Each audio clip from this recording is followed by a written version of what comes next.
माँ, ये राधिका है, तुम्हारी बहू। राधिका गांव में हॉस्पिटल में नर्स का काम करती है। बस हम दोनों में दोस्ती हो गई और हमने शादी कर ली। राधिका, माँ के पैर छू। अरे चल हट नालायक। अरे मैंने क्या क्या सपने देखे थे कि तेरी शादी किसी अमीर घर में करूंगी और दहेज में लाखों रुपए लूंगी, और तू गांव की इस मामूली लड़की को मेरी बहू बनाकर ले आया। लेकिन बेटे की जिद के आगे सुनीता देवी मजबूर हो जाती है। राधिका सुनीता देवी को फूटी आंख भी नहीं भाती थी। तुम चिंता मत करो भाग्यवान, हम दोनों मिलकर अपनी बहू को इतना सताएंगे कि वो हमसे तंग आकर ये घर छोड़कर चली जाएगी। फिर हम अपने बेटे की शादी किसी बड़े सेठ की बेटी से कर देंगे, ठीक है? अगले दिन सुनीता देवी अपने बेटे का कमरा साफ कर रही होती है। तभी बहू के सामान में उसे एक बड़ी बड़ी मूंछों वाले आदमी की तस्वीर दिखाई देती है और उसके कंधे पर एक बड़ी सी बंदूक टंगी होती है। तस्वीर के नीचे लिखा होता है डाकू मंगल सिंह। ये किसकी तस्वीर है बहू? ये मेरे पिताजी की तस्वीर है। बस फिर क्या था। ये सुनते ही सुनीता देवी के हाथ पैर कांपने लगते हैं। वो भागती हुई सीधा अपने पति के कमरे में जाती है। अरे गजब हो गया जी, गजब। अरे क्या हो गया भाग्यवान? हमारी बहू एक मशहूर डाकू मंगल सिंह की बेटी है। हे भगवान, अब क्या होगा? क्या कहा? डाकू मंगल सिंह? अरे मर गए रे। सुना है वो तो बड़ा ही खतरनाक डाकू है, मारता ज्यादा है गिनता कम है। लोग पुलिस वाले भी उसके नाम से कांपते हैं। अरे सुना है वो तो हर हफ्ते 2-4 लोगों का ऊपर का टिकट कटवा ही देता है। हे भगवान, अब हम क्या करेंगे? ये हमारे नालायक बेटे ने कैसी मुसीबत हमारे गले बांध दी। हाँ वो तो है, अगर हमने बहू को जरा भी तकलीफ दी तो उसका बाप मंगल सिंह हमें गोली से उड़ा देगा। अब जो मैं कहता हूँ उसे ध्यान से सुनो। तुम बहू से बिल्कुल घर के काम मत करवाना, और ध्यान रहे उसे किसी प्रकार की तकलीफ नहीं होनी चाहिए, समझ गई ना? और ऐसा ही होता है। अगले दिन सुनीता देवी रसोई में खाना बना रही होती है कि तभी, ये क्या माँ जी, मेरे रहते आप खाना बना रही हैं? चलिए हटिए, मैं खाना बना देती हूँ। अरे नहीं नहीं बहू, तू यहाँ क्यों आ गई? जा तू अपने कमरे में जाकर आराम कर, मैं खाना बना लूंगी। सुनीता देवी जिद करके राधिका को भेज देती है।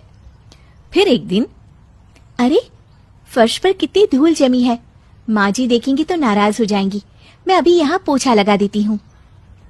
राधिका जैसे ही पोछा लगाने लगती है कि तभी उसके ससुर की नजर उस पर पड़ती है। बंसीलाल भागता हुआ वहां आता है। अरे नहीं नहीं बहू, तुम ये क्या गजब कर रही हो? बहू तो बेटी समान होती है और हम ना अपनी बेटियों से काम नहीं करवाते। तुम आराम से बैठकर YouTube पर किड लॉजिक चैनल की सास बहू की कहानियां देखो। वो लोग ना बहुत अच्छी अच्छी कहानियां बनाते हैं। सच? आप देखते हैं? अरे मैं तो रोज देखता हूँ। शहर की बहू तो मेरी फेवरेट कहानी है। हाँ, ये कहकर बंसीलाल पोछा लगाने लगता है। इस तरह राधिका के सास ससुर सारा दिन उसकी खुशामद में लगे रहते हैं और उसे किसी महारानी की तरह रखते थे। कैसा लगा बहू? पिज्जा टेस्टी तो है ना? अच्छा, मीठे में क्या खाओगी बोलो तो? माँ जी, मुझे तो काजू कतली बहुत पसंद है और उसके बाद एक गिलास लस्सी मिल जाए तो मजा आ जाएगा। ये सुनते ही सुनीता देवी अपने पति को कोहनी मारते हुए कहती है, अरे सुना नहीं, बहू क्या मांग रही है? जल्दी से भागकर बाजार जाइए और सब खरीद कर ले आइए। हाँ हाँ भाग्यवान, अभी जाता हूँ। राधिका की तो 5 उंगलियां घी में थी। वो तो अपने ससुराल में मजे कर रही थी। दूसरी तरफ राधिका की सास उसके लिए कभी नई साड़ी खरीद लाती तो कभी उसके लिए नए गहने बनवा देती। फिर एक दिन डाकू मंगल सिंह अपनी बेटी राधिका से मिलने अपने आदमियों के साथ आता है। उन सबको देखते ही राधिका के सास ससुर डर के मारे कांपने लगते हैं। मर गया रे, डाकू मंगल सिंह तो सच में कितना डरावना दिखता है, ऊपर से इतनी बड़ी बंदूक लेकर घूमता है। कैसे है समधी जी?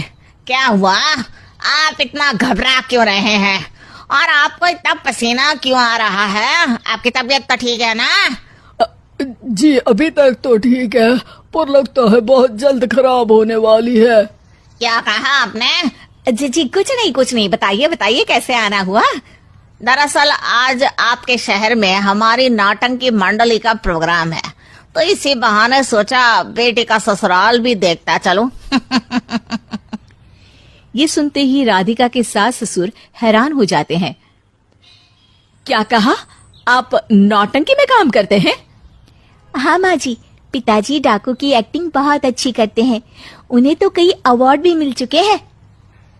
और ये बंदूक, ये तो असली लगती है। तभी राधिका के पिताजी अपनी नकली मूछ निकालते हुए कहते हैं, इस मूंछ की तरह यह बंदूक भी नकली है। ये तो छर्रे वाली बंदूक है। इससे तो मैंने आज तक चिड़िया भी नहीं मारी। और खोदा पहाड़ निकला चूहा। इसका बाप तो मामूली नौटंकी वाला निकला, और हम इससे डर कर बहू की नौकरों की तरह सेवा कर रहे थे। आपने सही कहा जी, इसके पीछे मेरे कितने पैसे खर्च हो गए, और काम कर करके मेरी तो कमर टूट गई सो अलग। अरे बहू, तूने अपने पिताजी के बारे में हमें पहले क्यों नहीं बताया? राधिका मुस्कुराते हुए कहती है, आपने तो कभी पूछा ही नहीं ना माँ जी।